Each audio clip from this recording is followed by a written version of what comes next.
Alright, so we're picking up with our first set of mirror examples. So we've got a concave mirror. We're starting with a concave mirror, and the focal length is 10 centimeters. Sorry. We've got a focal length of 10 centimeters, and we've got three different object distances. 25 centimeters, 10 centimeters, and 5 centimeters. So we need to find the image distance. So we're going to look for Q, we're going to locate the image, and then we're going to calculate the magnification. So in this type of example, it's nice because I've got the object distance, the focal length, and I've got these two equations. I can solve for the image distance, and then once I get the image distance, I can calculate the magnification. Right? In some cases, you might be given the image distance and have to locate the object distance or something like that. But the process is pretty much the same. It's just some algebra. In all of our cases, you'll be given two of these variables, right? You'll be given two of these variables, or you might be given like the object distance and the magnification. You could find the image distance like that. But you'll always be given enough information to where the mathematics will be fairly straightforward as far as like what you're being asked to solve for. But the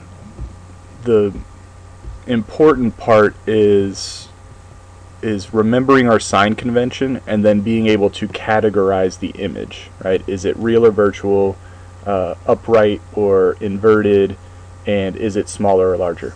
So I'm going to show you how we use the values that we get to make those determinations.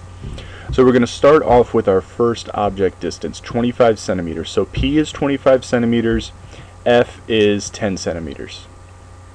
And so we're going to look for the image distance, calculate the magnification, and then we have to categorize the image. Real or virtual, upright or inverted, and larger or smaller. So we start off, we're going to use our mirror equation. We've got 25 centimeters for the object distance and 10 centimeters for the focal length. The object distance is positive, right? So in this case, we're going to model this situation like our concave mirror. So our object is going to be to the left of the mirror. The focal length is also positive because it's to the left. So P and F are both positive in this case. Okay, focal length is on the left, object is on the left, so we're going to give them positive signs. So we use our mirror equation. I'm going to solve for 1 over Q first because I need to find the image distance. So I'm going to subtract 1 over P from both sides. Now in all of these examples, the algebra is going to be very similar. It's just the values that we get back we're going to need to use to describe the image. So 1 over Q is 1 over F minus 1 over P. So when I plug my values in, I get 1 over 10. And notice I'm keeping everything in centimeters. Like I don't have to convert stuff to meters because I'm only dealing with one-dimensional units, right? I'm only dealing with lengths. So we don't really have to worry about SI units and kilograms and seconds or anything like that. So I'm just going to keep everything in centimeters. So 1/10 minus 125, 1 over 25. Do your fraction thing, find the common denominator, whatever you're most comfortable with. I get 15 over 250, which reduces to 3 over 50. Again, kind of like with when I was adding resistors in parallel or capacitors in series. I know that was a while ago, but I started out by keeping my units in there. And this reminds me that this is not Q yet. This is not my image distance yet. This is 1 over Q because my centimeters are still in the denominator. So I solve for 1 over Q, 3 over 50, flip that, I get 50 over 3 centimeters. This came out to be positive. Right? This number right here comes out to be positive. So I've got a positive image distance.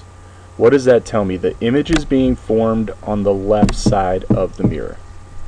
Also, if I go back here, my object distance is larger than my focal length.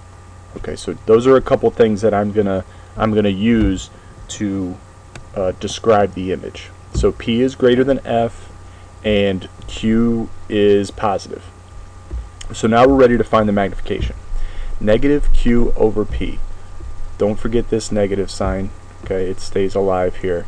I've got a positive Q, so I'm substituting 50 over 3 in for Q, and P is still 25. So this reduces to 2/3. It's negative 2/3. So the magnification, the value of the magnification is telling me two things here. This is between 0 and 1. The magnitude of the magnification is between 0 and 1. So the image got smaller. Okay, if it was greater than 1, the image would be larger. It's less than 1, or it's between 0 and 1, so it's smaller. Also, it's negative. If my magnification comes out to be negative, that means my image is inverted. It's upside down. Okay, so a negative magnification means it's upside down.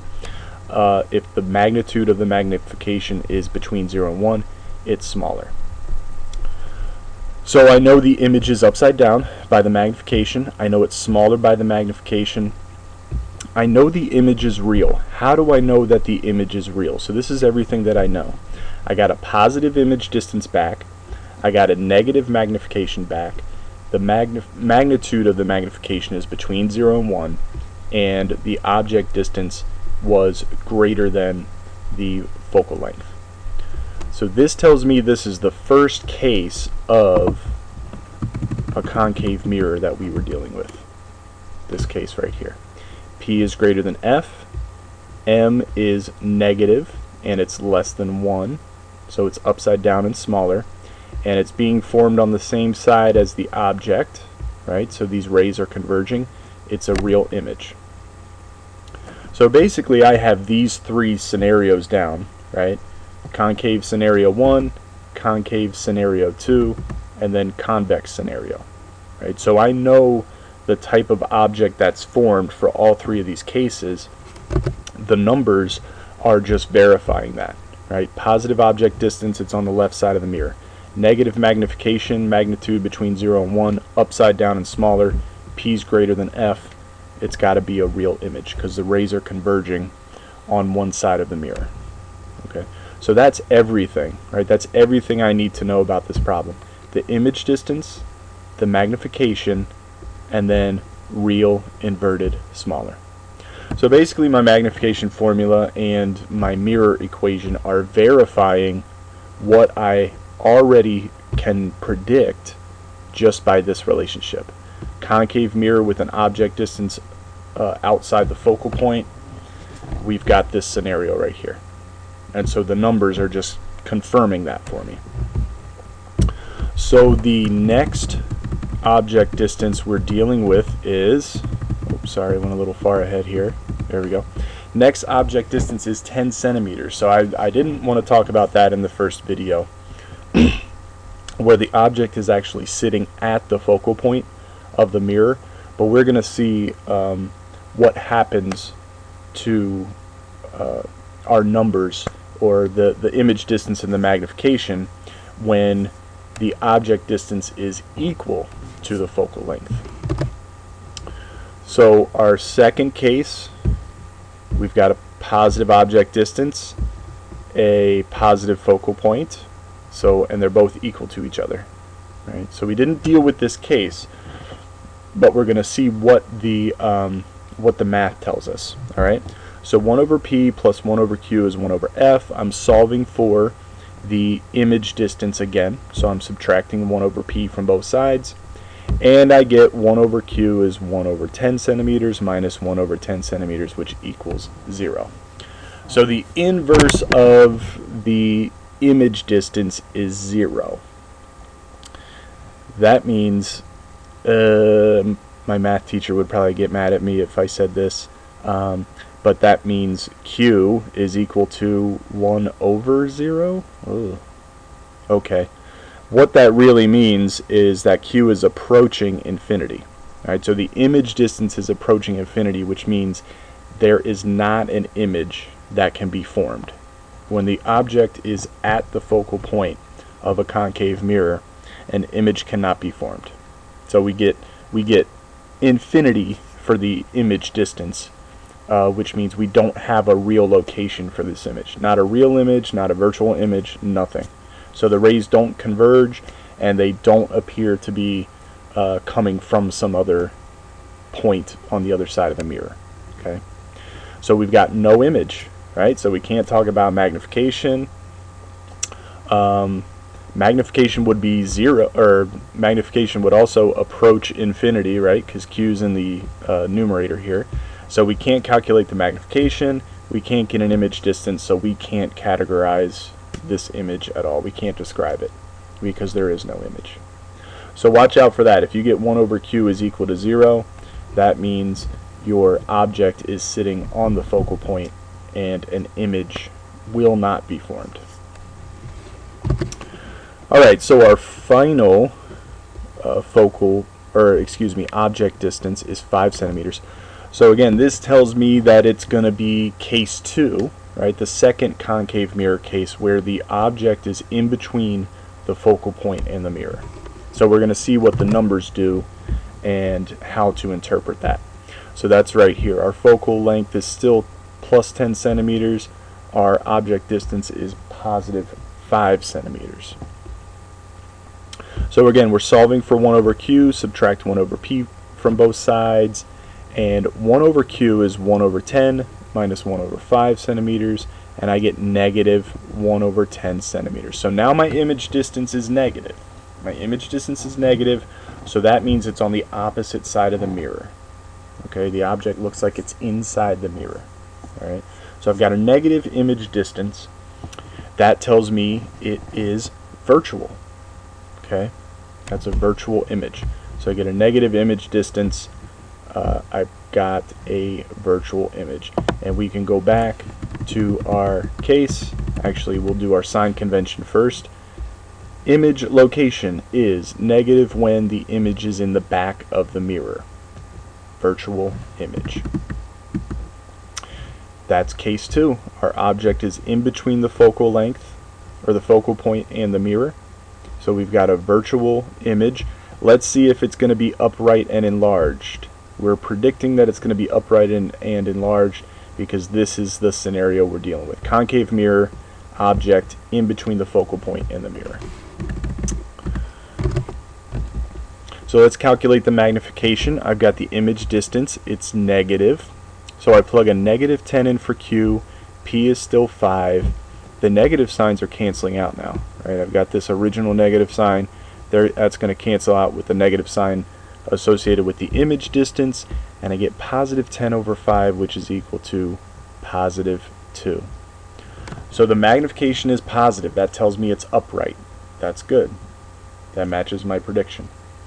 The magnitude of the magnification is greater than 1. It's 2. So that means the image is larger. Larger by how much? It's twice as large, right? So it's upright because we got a positive magnification, and it's larger because its magnitude is greater than 1. All right. So we've got a negative image distance, positive magnification greater than 1, and my object distance is in between the focal point and the mirror. So this is case 2. We've got a virtual image, negative Q, upright, positive M, larger, M is greater than 1. So you see we've got our sign convention, right? We've got our 2 formulas, and the numbers, and along with this, with our sign convention, will tell us everything we need to know about the image and how we can describe it. So let's do the same thing for a convex mirror. So we're going to use the same object distances. They're going to be on the left side of the mirror, but the mirror is now convex. It's got the same focal length, but it's convex. So I expect all of our, sorry about that, I'm going through the wrong thing. I would expect all of our images to be like this. Virtual, upright, reduced in size. Because this was the only case for a convex mirror, right? Doesn't matter where I put this object, right? If I put it real close or real far away, my principal rays are still going to appear to be diverging from this point inside the mirror. So I'm expecting to be able to categorize all three of these the same way. That's my hope. But here is the difference. We've got a convex mirror, so I have to assign a negative sign to the focal point. So I have to go back to my sign convention. All right. Excuse me. If I'm dealing with a convex mirror, the focal length has to be negative, right? So I have to keep that in mind when I'm dealing with convex mirrors. Okay, negative focal length. So F is negative, P is still positive. My objects are still on the left side of the mirror, but my focal length is negative because I'm dealing with a convex mirror. So let's find the image distance. That's over here. So my first scenario is over here. I guess that's what the switch is for. So 25 centimeters for my first object distance, negative 10 centimeters for my focal length. Same algebra. Let's solve for the object, or the image distance, excuse me. Subtract 1 over p from both sides. I get 1 over negative 10 centimeters minus 1 over 25 centimeters. So this reduces to negative 35 over 250, which reduces to negative 7 over 50.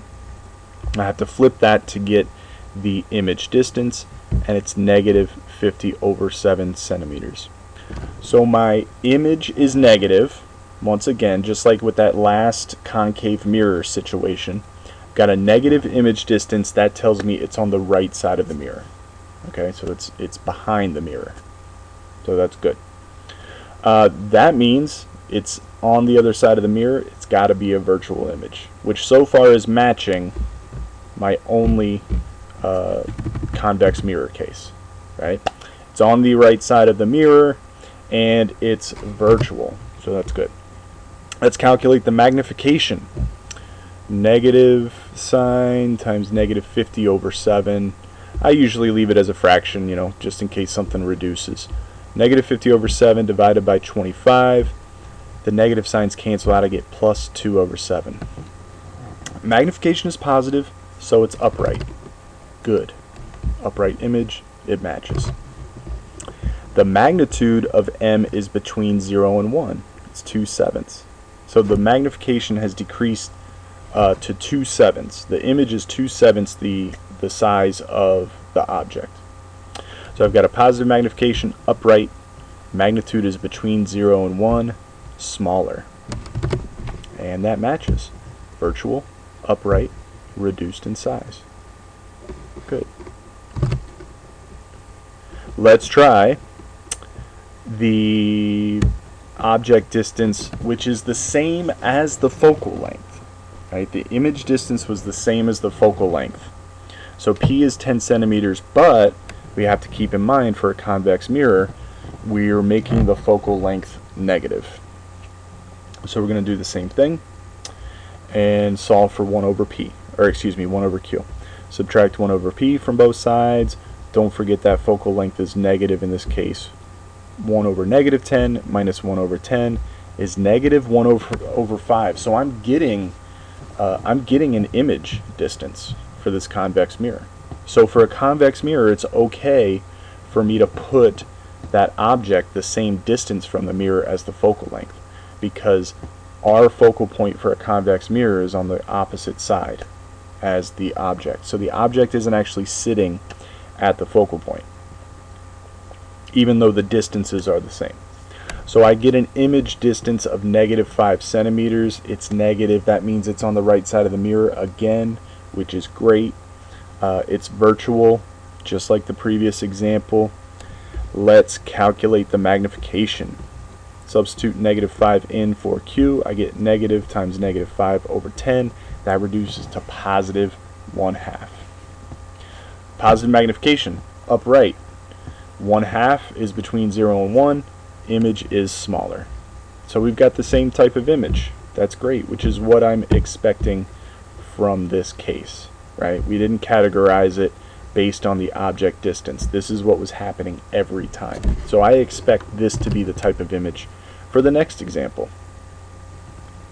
Again, I still have a negative focal length. My object distance is smaller than the focal length, but it's still positive. I'm on the left side of the mirror. So plus 5 centimeters. Solve for 1 over q again, subtract 1 over p. I get 1 over negative 10 minus 1 over 5 is negative 3/10. Flip that to get q, that's negative 10/3. Negative image distance, that's great. I've got a virtual image on the right side of the mirror. Third time in a row. Magnification, let's evaluate that. The negative signs go away again. 10/3 over 5 is 2/3. Another positive magnification, another magnitude in between 0 and 1. So my image is once again virtual due to the negative q, upright due to the positive m, smaller due to m being between 0 and 1. So all three of those cases, regardless of the object distance, we get the same type of image on the other side of the mirror. So that's basically our process. I mean, that's every type of mirror situation you can think of right there. Concave or convex with a set focal length. Your object distance could be greater than, less than, or equal to the focal length.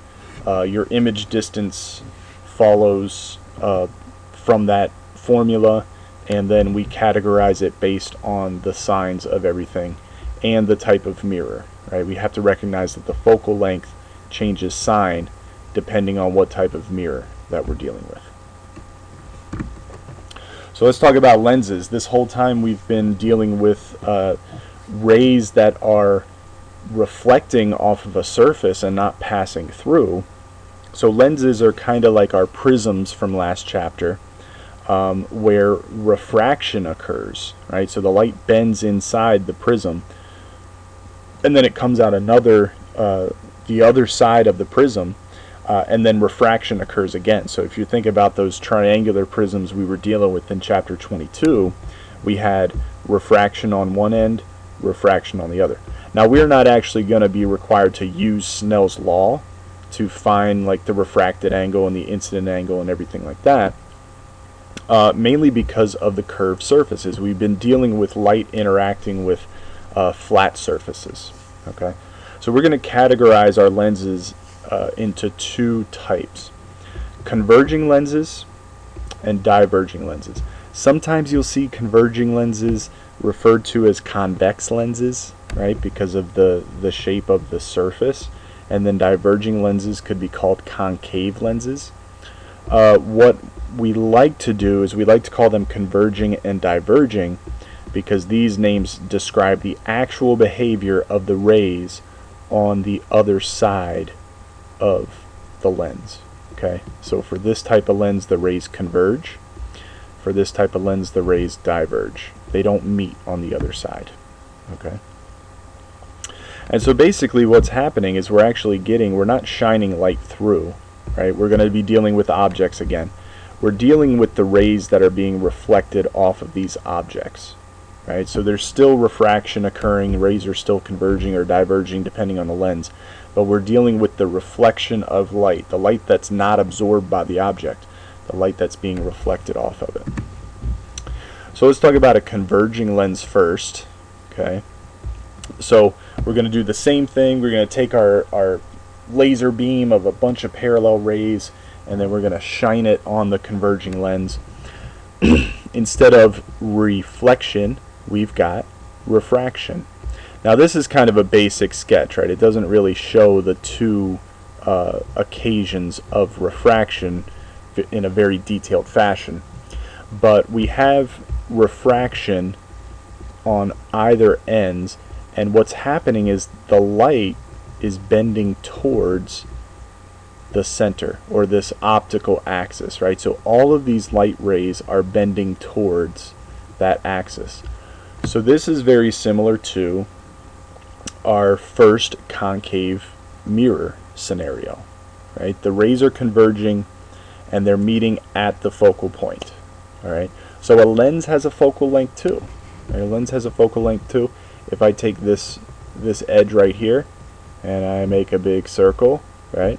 I've got a focal length, and I've got a point C, right? That's a distance, the radius of curvature from that edge, right? So the same thing is happening. It's just in this case now it's happening on the other side, right? It's not reflecting, it's refracting. So they're still converging, but now the rays are converging on the opposite side.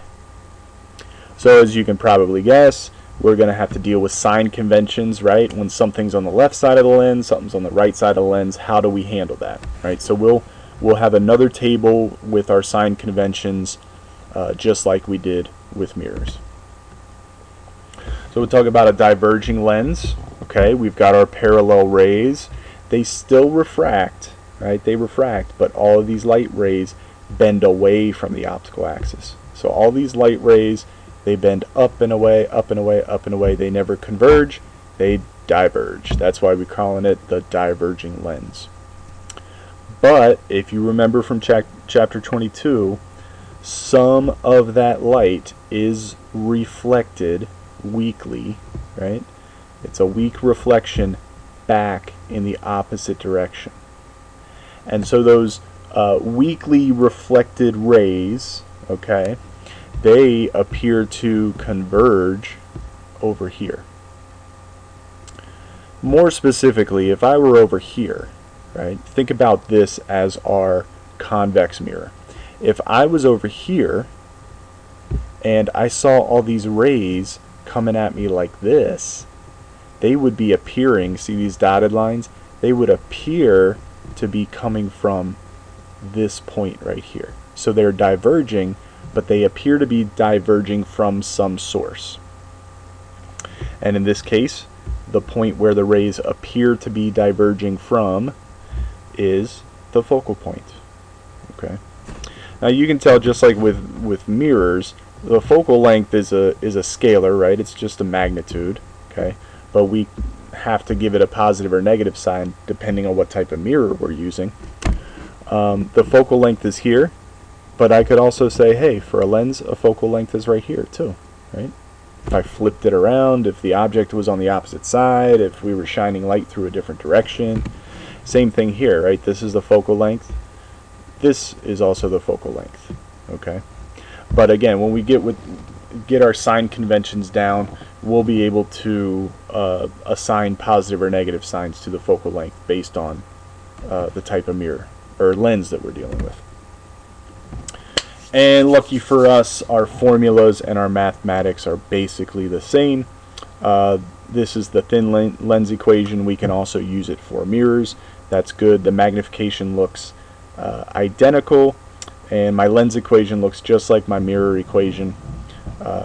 So mathematically, we're going to just follow the same processes. And then we're going to see what these values tell us about the image. Because our sign convention, we still have rules, but they're going to be a little bit different because we're dealing with lenses. So we're going to talk about 3 lens cases. We talked about 3 mirror cases. We're going to talk about 3 lens cases. So let's start with my 2 converging lens cases. You're kind of seeing a pattern here, right? I've got 2 cases for this type of lens. I had 2 cases for a concave mirror. I've got 1 case for a diverging lens. I had 1 case for a convex mirror. So we're kind of seeing the parallels between lens cases and mirror cases, right? Again, our sign convention is going to be a little bit different, but our process is going to be very similar. So first case, our object is outside the focal point for a converging mirror or a converging lens. Okay, so that means P is greater than F. P is greater than F. So we draw our ray diagram. Our ray diagrams are going to look a little bit different. So our first principal ray is still going to be parallel, but instead of bouncing back and going through this focal point, it's going to refract, bend, and pass through the focal point on the other side of the lens. and we're going to just keep drawing it in that direction. Second principal ray is going to go through the center of the lens. Right, so it's going to go through the center of the lens and pass through the optical axis right there at the center. Right, so principal ray 2 is going to come down, hit the optical axis right there at the center of the lens, and then keep going. Now this is kind of similar to our first mirror case. Really all we needed is two principal rays, and we can have a good idea as to where our image is going to be formed. But we'll draw a third, right? We'll draw it through the first focal point. It's going to come down.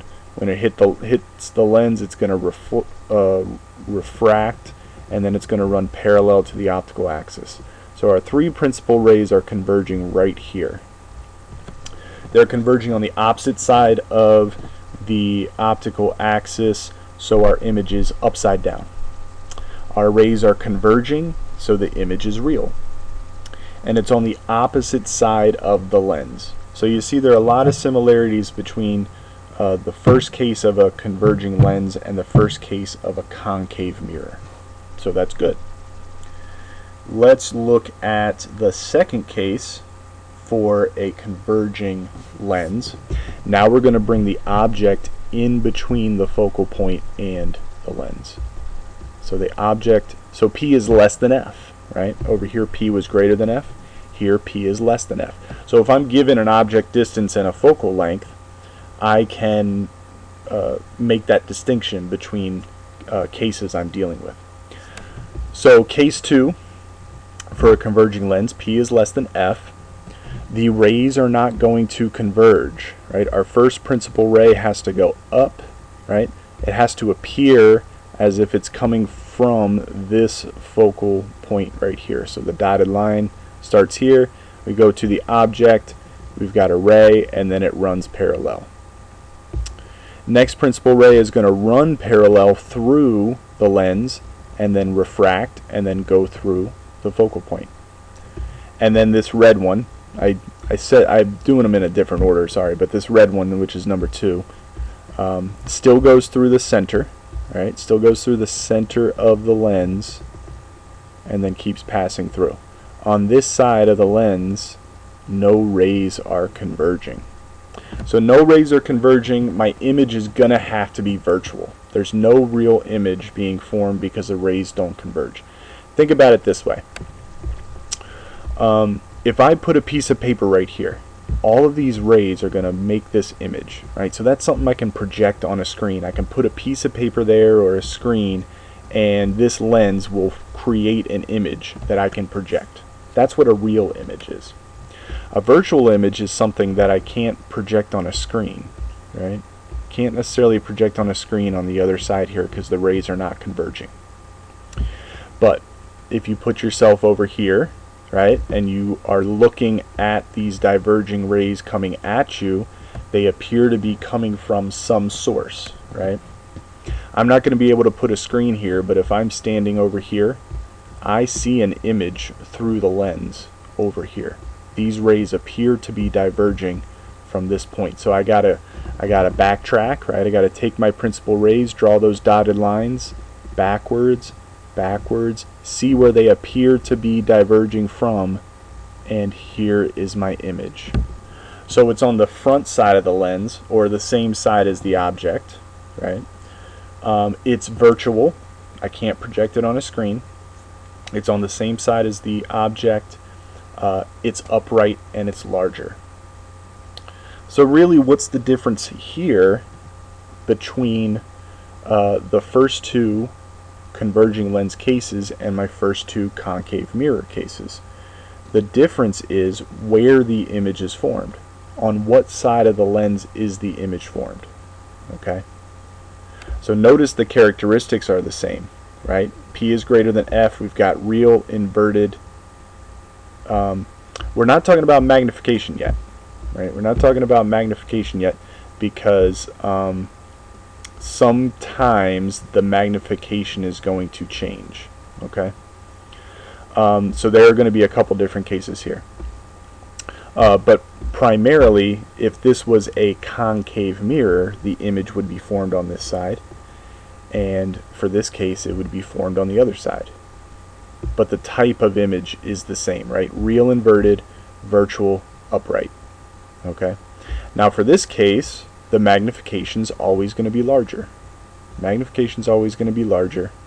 Right here, we've got some uncertainty as to the magnification, but we've got our magnification formula. We can always calculate it. We know that if it's larger than 1, it's larger. If it's between 0 and 1, it's smaller. If you notice, we've only got one case for our diverging lens, just like we only had one case for our convex mirror. Doesn't matter where the object distance is, or it doesn't matter the value of the object distance. Okay, the rays are always going to diverge, right?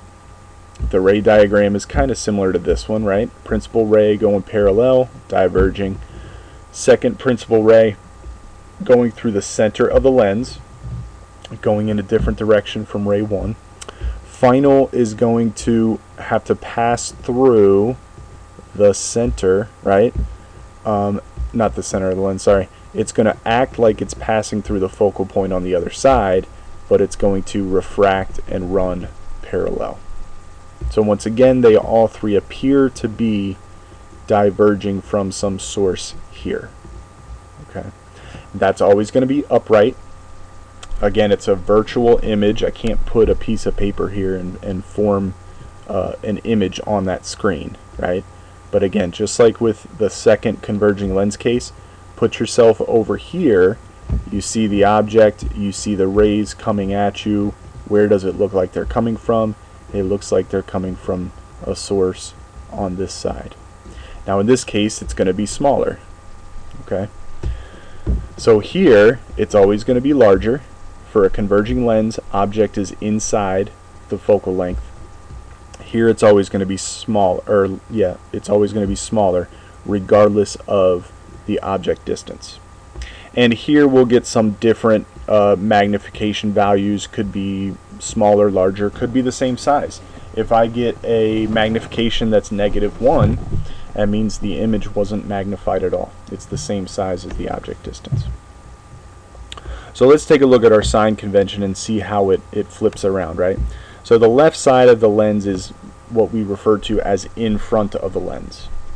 And the right side of the lens is what we refer to as the back of the lens. Okay. And just like with mirrors, the majority of the time our object distance is on the left side, so it's going to be positive, right? But in the event that you're dealing with an object distance on the opposite side, it's negative. But you could always change your coordinate system and flip it around and change it to where your object is on the opposite side, or on the correct side, to make it positive. If your image is on the same side as the object, the sign is going to be the opposite. Alright, so what that means is you've got your object in front. If your image is also being formed on the same side as the object, your image distance is negative. So see how that's kind of backwards from mirrors, right? So your image location is negative if it's being formed on the same side as the object. Okay, so here and here, so these two cases, second case of the converging lens and then the diverging lens case, my image location is going to be negative. Okay, and my lens equation should give me back a negative image in these two cases. All right, the radius of curvature and the focal length are dependent upon the type of lens we're dealing with. All right, focal length is what we deal with primarily. So if we're dealing with a converging lens, these two cases right here, if we're dealing with a converging lens similar to the concave mirror situation, we've got a positive focal length. So that's good, it matches the concave mirror, right? Again, some parallels with that situation. So we've got a positive focal length if we're dealing with our converging lenses. If we're dealing with the diverging lens, I have to make sure that if I'm given a focal length, it's negative. Okay. So again, a lot of sign convention, a lot of rules, and a lot of scenarios. The big thing is just categorize all your possible scenarios, get those down, what we expect the image to be, then use your thin lens equation or your mirror equation and your magnification equation to verify that stuff. So basically, here's another slide with our sign convention, and we have a very similar situation to our last example. We've got 6 different scenarios. So we start off with a converging lens with a focal length of 20 centimeters. We're going to do the same thing. Find the image distance, find the magnification, and then describe it. Is it real or virtual? Is it upright or inverted? Or is it larger and smaller? So we're going to use the lens equation and the magnification formula for all 6 of these scenarios. So I've got 3 different object distances, 40 centimeters, 20 centimeters. We'll have to see what happens here again, right? Depending on the lens, we might get an image, we might not. And then 10 centimeters. So P is greater than F, P is equal to F, P is less than F. So we're going to go through that, and then we're going to repeat that process for a diverging lens. So basically we're going to go through the process, and we're going to switch the sign of the focal length and then see what happens to our image location value and our magnification. So I'm sitting at about 45 minutes. I'll stop this video, upload it, and then our last video should be these examples right here. Okay. So in the meantime, if you watch this video, take a minute, stop it, don't watch the next video. Try this problem. All right, we've got our sign convention here. Go through all 6 of these examples, just like I did with the mirrors, and then you can watch the video or take a sneak peek at the solutions and see how you did. All right, see ya. Thanks.